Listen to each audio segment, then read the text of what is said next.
안녕하세요. 공개 소프트웨어 페스티벌 발표 주제는요. 오픈소스 개발 참여하실 때 이제 필요한 기 스킬에 대해서 말씀을 드려보도록 하겠습니다. 저는 리얼리눅스의 송태용이라고 하고요. 리눅스 관련돼서 많이 오픈소스 개발 작업하고 또 리눅스 관련돼서 또 직장인분들을 많이 교육을 하고 있습니다. 오픈소스를요, 읽는 방법을 먼저 말씀을 드려볼 거예요. 좀 약간 좀 초보 관점이라고 보시면 될 것 같고요. 참여하실 때 좀 우리가 어떻게 접근하는 게 좀 더 효율적이고, 그리고 이제 깃을 사용할 때 단순히 애드 커밋 푸시로 업로드하는 정도의 수준으로만 생각하는 게 아니라 오픈소스 개발자로서 어떻게 접근하는 게 좀 더 효율적일까.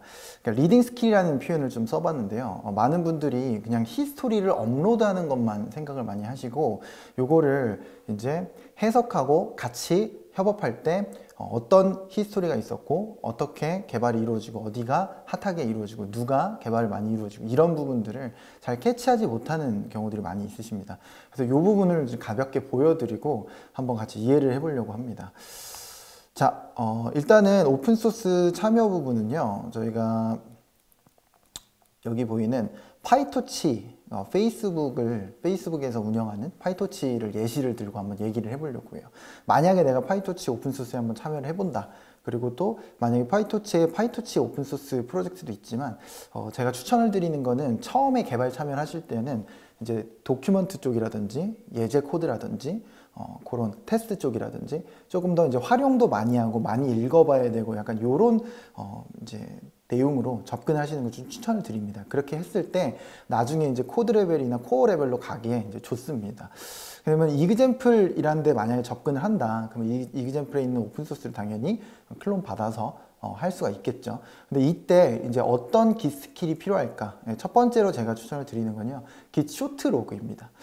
쇼트 로그를 한번 여기서 보여드리면요. 이제 깃 쇼트 로그 -sn 해가지고 보시게 되면은 랭킹을 쭉 볼 수가 있어요. 근데 이제 이 랭킹을 보는 게 뭐가 그렇게 의미 있냐라고 하실 수 있겠지만 어쨌든 같이 개발을 하는 거기 때문에 어떤 사람이 이제 많이 활발하게 개발되고 있는지, 개발을 하고 있는지 이런 부분들을 보는 게 굉장히 중요해요.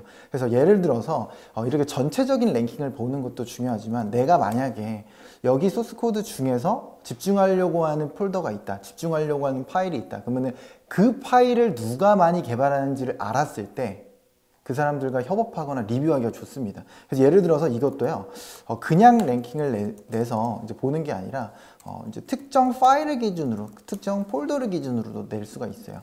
그렇게 해놓고 내게 되면은 이 랭킹이 전체 랭킹이 아니라 이 폴더, 그러니까 여기는 MNIST, 여기는 이제 인공지능 쪽이어서 손글씨로 이제 숫자를 적었을 때 그거를 이제 인식을 해서 학습을 하는 그쪽이 이제 MNIST라고 보시면 되는데 그쪽을 기준으로 만약에 내가 집중할 거다. 그러면 그거를 이제 지정하고 보게 되는 거죠.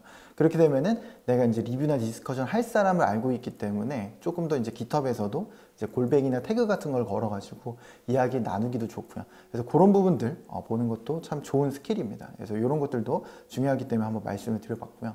그 다음에 이제 전체적으로 커밋이 몇 개 있는지 그리고 또 그 내용이 뭐가 있는지 이런 것들을 해석해 볼 줄 알아야 돼요. 그래서 예를 들어서 긴 로그 라인을 한다면 예를 들어서 전체 개수가 467개 정도가 있습니다. 이건 이제 예시 프로젝트라고 보시면 되겠고요. 그러면은 476번 수정이 된 거예요. 네, 그래서 전체적인 뷰부터 시작해서 좀 더 자세하게 볼 수가 있는데 뭐 예를 들어서 여기서 긴 로그 원라인만 하게 되면은 어떤 수정인지에 대한 정보를 볼 수 있어요. 그리고 여기서 no merges라는 옵션을 넣게 되면은 머지 커밋은 빼는 거거든요. 그래서 단순히 병합을 하는 거기 때문에 실제 내용을 뭔가 코드를 수정했다거나 이런 게 아니고 이제 빈 깡통 커밋이기 때문에 그런 것들은 제외하고 보게 되면 알맹이만 볼 수 있습니다. 그리고 여기에 있는 메시지들을 조금씩 보면서 어느 정도의 맥락을 잡을 수 있는데요. 이걸 보면서 우리가 앞으로 메시지를 어떻게 적어야 될지도 알게 돼요. 이게 되게 중요한 부분인데요. 여기 보면 업데이트라는 단어, 픽스라는 단어, 딜리트라는 단어 이런 것들이 쭉 보이시죠. 근데 우리가 메시지를 적을 때요. 정말 많이 실수하시는 게 그냥 업데이트라고만 적는 거예요. 예. 그래서 오픈소스 같이 참여하실 때는 이거를 설명이 돼야 되는데 그러니까 무슨 이유로 수정을 했는지를 알아야지 같이 협업을 하는 건데 그거를 그냥 업데이트라고만 적어놓으면 무조건 코드 수정한 내용을 다 까봐야지만 알게 되는 거죠. 예. 그렇기 때문에 만약에 픽스라고 적혀져 있다면 내가 그리고 또 픽스를 적을 때에는 잘못된 걸 고쳤을 때 픽스를 적는 거예요. 근데 원래 잘 되던 건데 개선을 시킨다. 그러면은 improve라는 단어를 쓸 수 있는 거죠. 우리가 이제 영어를 잘하고 못하고를 떠나서 단어를 적을 때 조금 더 구체적으로, 예를 들어서 add를 적을 때에도 많은 분들이 클래스나 함수가 추가됐을 때 그냥 add라는 표현을 쓰는 경우들이 많더라고요.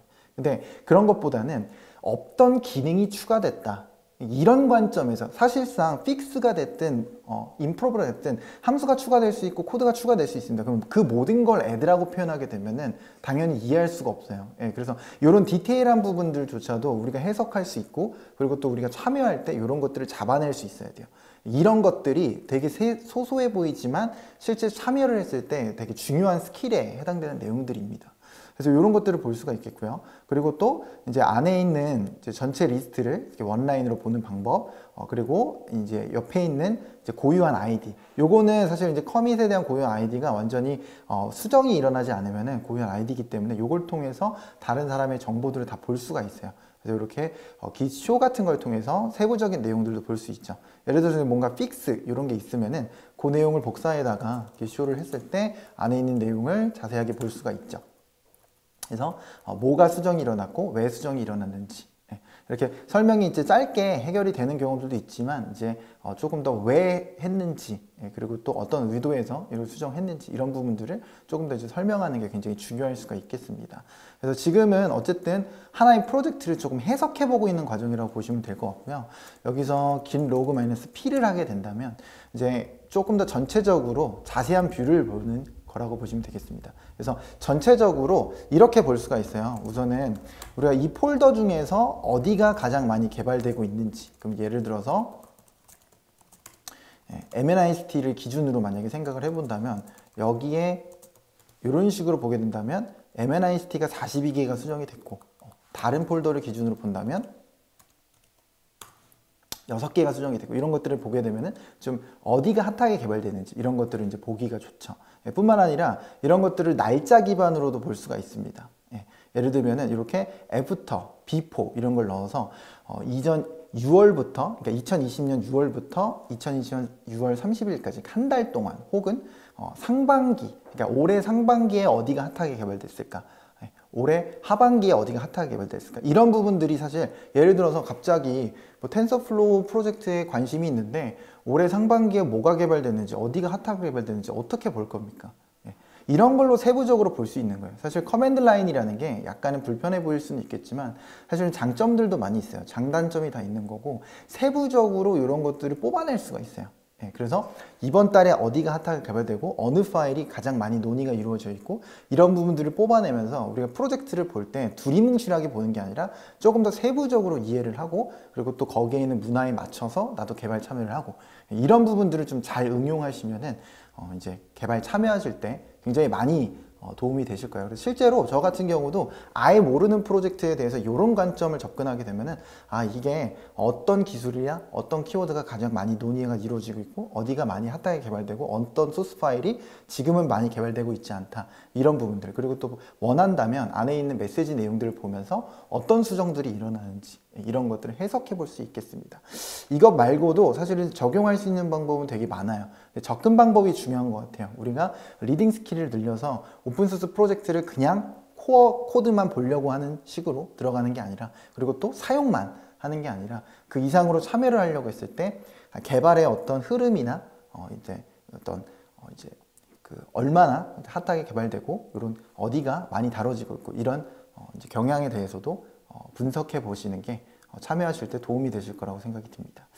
그 다음에 이제 블레임도 한번 말씀을 드려보면요. git blame. 지금 이제 얘기하는 게 결국에 개발 참여할 때 필요한 어떤 스킬들을 말씀드리고 있잖아요. 그러면 해석하는 것도 일단 중요한데, 이것도 해석하는데 도움이 되는 겁니다.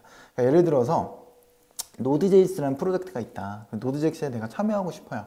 근데 거기서 blame이라는 걸 떴을 때요, 이렇게 그 라인에 대한 정보를 볼 수가 있어요. 그럼 예를 들어서 760번째 라인에 누가 수정했고 또 언제 수정했는지, 이런 정보들이 나오게 됩니다. 근데 이런 부분들을요 잘 추출해서 활용하시게 되면은 소스 리딩 하실 때도 굉장히 좋아요. 그냥 소스 리딩 어떻게 하지? 소스 코드를 어떻게 읽을까? 그냥 메인 함수부터 그냥 읽으면 되느냐? 그런 문제가 아니라 이렇게 내가 원하는 기능, 원하는 파일, 그리고 내가 집중하려고 하는 파트를 정했다면 거기에 있는 소스 코드 중에서 그 소스 코드 라인이 왜 만들어졌는지를 볼 수 있기 때문에 훨씬 더 소스 코드 리딩할 때 이제 근거 있게 리딩을 할 수가 있겠고요. 뿐만 아니라 어떤 문제가 있다. 예를 들어서 여기 보이는 이 부분, 그러면 760번째 라인에 문제가 있다고 생각했어요. 근데 그거를 그냥 무작정 버그 리포팅해서 깃허브에다 이슈를 올릴 수도 있겠지만 이 부분을 블레임을 통해서 보고 검증을 한 다음에 보시는 게 좀 더 좋아요. 사실은 저는 이게 제 실수가 있었습니다. 예전에. 어떤 실수가 있었냐면 전 760번째 라인이 이런 이유 때문에 문제가 있었다고 생각을 한 거예요. 근데 알고 봤더니 이 블레임을 안 떠보고 그냥 이거를 이 사람이 수정했으니까 그 커밋이 문제다 이런 식으로 이제 얘기를 했었는데, 알고 봤더니 그 커밋은 그냥 리팩토링 때문에 수정이 일어났던 거고, 실제로 블레임을 정확하게 열어봤을 때는 그 코드를 수정한 사람은 이제 그 이전 커밋이 있었어요. 그래서 블레임을 볼 때도 항상 이게 그냥 단순 리팩토링인지 그 내용을 진짜로 넣은 커밋인지 이런 것들을 이제 보시면서 확인해 보시고, 그리고 또 픽스하거나 그리고 또 코드를 분석하실 때 블레임을 적극적으로 활용하시면은 굉장히 이제 접근하시기 좋을 거라고 생각이 많이 듭니다. 그래서 블레임 부분들도 간단하게 한번 보여드린다면, 여기서 내가 이제 분석하고자 하는 파일이 뭐 node.cc라는 파일이 있다. 그러면은 여기서 이제 블레임이라는 거를 떠서 node.cc를 이렇게 볼 수가 있어요. 네, 블레임을 이런 식으로 볼 수 있습니다. 그럼 이 라인 중에서 어떤 라인을 이제 분석할지를 결정할 수가 있겠고, 그 라인이 이제 왜 만들어졌는지를 볼 수가 있죠. 그러면 예를 들어서 이 라인에 대해서 보려면 이 커밋을 기준으로 show 이런 식으로 한다면 이 라인이 언제 생성되고 뭐가 지워졌고 이런 부분들에 대한 이유를 추출해낼 수 있기 때문에 이해하기가 굉장히 좋습니다. 그래서 블레임도 적극적으로 활용하시면 좋을 것 같아요. 자, 마지막으로 이제 리베이스 한번 얘기를 해보도록 할게요. 이것도 이제 굉장히 중요한 내용입니다. 그러니까 우리가 이제 협업 개발을 하다 보면은, 결국에 참여하다 보면은 이제 한두 개의 커밋만 하는 게 아니고, 그리고 또 나만 작업하는 게 아니라 다른 사람들도 같이 작업을 많이 하게 돼요.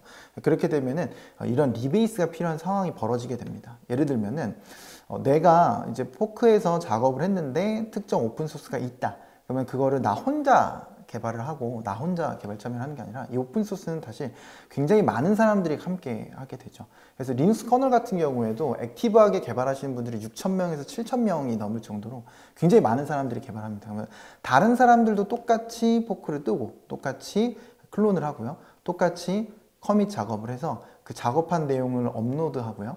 그리고 업로드한 내용을 제출을 할 수가 있죠. 그렇게 되면은 이 제출한 것까지는 문제가 되지 않아요. 플리 케이스에 올라와 있으면은 이게 아직 머지가 된 건 아니기 때문에. 근데 이게 남의 게 먼저 머지가 되면 그때 문제가 생기는 겁니다. 왜냐, 나는 여기 보이는 1, 2, 3 커밋 위에서 작업을 했는데 이 작업이 이제 위에 올라가게 되면은 내 거하고 충돌날 여지가 분명히 있죠. 그렇기 때문에 이 부분에서 해결을 할 때 다양한 방법이 있겠지만 리베이스, 그러니까 베이스를 교체하는 방법으로 해결을 할 수가 있게 됩니다. 그래서 여기 보이는 이제 최신 커밋에 대한 내용을요, 내가 작업한 옛날 베이스, 올드한 베이스를 교체함으로써 이거를 해결할 수가 있게 되는데요. 이런 작업은 사실은 우리가 같이 협업하는 과정에서는 굉장히 많이 일어나는 일이에요. 근데 그냥 푸시 권한을 주고 같이 그냥 푸시만 한다던가 그렇게 되면은 사실 이런 일을 만나기가 좀 힘들죠. 그래서 오픈소스 참여하실 때는 이런 거를 만날 수밖에 없어요. 그래서 리베이스를 좀 잘 쓰시게 되면은 이런 것들을 이제 충돌 없이 이런 것들을 이제 같이 협업할 때 이제 히스토리에 대해서 꼬이지 않고 잘 정리를 해볼 수가 있습니다. 그래서 리베이스 과정을 한번 보여드리면요, 패치는 사실 리베이스하고는 상관없어요. 그래서 최신 내용을 가져오는 거고요. 대신에 풀은 패치하면서 그냥 머지를 시켜버린단 말이에요. 그럼 쓸데없는 머지 커밋이 생길 수가 있어요. 그래서 패치를 해놓고 나서 리베이스 동작을 시키게 되면은, 패치는 이제 임시적으로 이제 넣어놓게 되는 거고, 여기서 이제 리베이스 때 첫 단계 내가 한 거를 되감게 됩니다. 사실은 이 작업에 대한 부분이 리베이스 인터랙티브라는 기능을 통해서 이런 것들이 가능해요. 그래서 사실은 우리가 이제 시간이 많이 없기 때문에 이거를 보여드리는 건 조금 한계가 있겠지만 인터랙티브 기능을 굉장히 잘 쓰시게 되면은 커밋 여러 개의 부분에 대해서 버전이 많이 바뀌고 리뷰를 받고 수정이 될 때 그런 부분들을 이제 굉장히 잘 할 수가 있어요. 예. 만약에 예를 들어서 커밋이 10개 정도를 수정했는데 메인테이너가 이제 뭐 세 번째 커밋은 없어져도 될 것 같고, 다섯 번째 커밋은 수정을 했으면 좋겠고, 여덟 번째 커밋은 메시지만 수정했으면 좋겠고, 이런 식으로 리뷰를 할 수가 있어요. 물론 우리가 이제 한두 개만 커밋할 때는 이런 일이 없지만 여러 개의 커밋을 수정하고 리뷰하고 디스커션 하다 보면 그런 일이 벌어지거든요. 그럼 커밋을 또 다 지웠다가 또 다시 생성하는 것도 문제고, 굉장히 불편한 상황들이 벌어집니다. 그때 이제 리베이스 인터랙티브 기능을 적절하게 쓰시면요, 커밋을 수정하시고 보완하실 때 굉장히 유용해요. 그래서 그것도 참고로 말씀을 드리고요. 근데 리베이스 명령어 하나만 하게 되면 일단 첫 단계가 리베이스 인터랙티브, 그러니까 리와인드 기능이 일단 먼저 들어가요. 그 다음에 베이스를 교체하는 게 두 번째 단계가 되겠고요. 그 다음에 이제 3단계는 내가 커밋한 거를 올리게 됩니다. 당연히 2단계에서는 충돌이 날 수가 있어요. 그래서 이 부분에서는 이게 리베이스 명령어가 뭔가를 케어해 주지는 못합니다. 그래서 같은 파일을 수정했을 수도 있는 거고, 같은 내용을 수정했을 수는 있는 거기 때문에 이때는 이제 수작업으로 내가 이제 충돌나는 부분들을 해결을 해줘야 되는 상황이라고 보시면 되겠습니다. 근데 애초에 오픈소스라는 게 다 같이 협업을 하는 구조를 가졌기 때문에 이 모듈화가 워낙 잘 되어 있어요. 그렇기 때문에 이 부분이 무조건적으로 충돌이 많이 벌어지진 않습니다. 그래서 많은 분들이 그냥 리베이스 기능을 편하게 사용하고, 그리고 또 너무 한 파일에 많이 몰리게 되면 알아서 좀 리팩토링을 하고 구조를 좀 나누는 문화라고 좀 보시면 될 것 같아요. 그래서 이 부분이 지금 아마 처음 보신 분들은 굉장히 복잡하게 느껴지실 거예요. 왜냐하면 리베이스만 할 뿐만 아니라 포스푸시라는 걸 통해서 내가 포크한 프로젝트를 갱신을 시키고 결론적으로 플리캐스트를 갱신시키는 이런 과정들을 거치면서 충돌이 나는 거를 이제 방지하고 충돌이 나는 거를 해결하는 그런 과정들이 처음에 이거를 밟아서 보시게 되면 되게 불편하게 보이시는데, 사실은 이거는 오픈소스 개발하시는 분들 입장에서는 그냥 늘상 있는 일이에요. 그래서 메인테이너도 그냥 지금 메인 브랜치가 많이 변경이 되었으니 리베이스를 하고 와라, 그래서 플리즈 리베이스 이런 식으로 얘기를 할 수 있습니다. 그러면은 우리는 이 과정을 다시 한번 이해해보고 이걸 그대로 적용시키면 돼요. 그래서 명령어도 사실 그렇게 간단합니다. 별로 복잡하지가 않아요. 그래서 여기 보면 fetch라는 게 일단 새로운 내용을 가져오고 그리고 리베이스만 해주시게 되면은 일단 베이스가 교체됩니다. 근데 이거는 로컬 브랜치에서만 벌어지는 일이기 때문에 이제 포스푸시라는 걸 통해서 이제 내가 포크 튼 프로젝트까지 갱신을 해줘야지 정확하게 플리캐스트가 갱신이 된다는 거. 이렇게 하시면은 이제 협업하실 때 충돌되는 부분들도 많이 해결을 하실 수가 있겠습니다. 짧은 시간이어서 사실 많은 것들을 이제 얘기하지 못했지만요. 우리가 오픈소스를 해석해보고, 그리고 또 이제 블레임을 통해서 분석해볼 수 있고, 그리고 또 리베이스 통해서 충돌을 방지하는 이런 기능도 잘 이용하시면은 이제 작업하실 때 많이 도움이 되실 거라고 생각이 듭니다. 네, 감사합니다.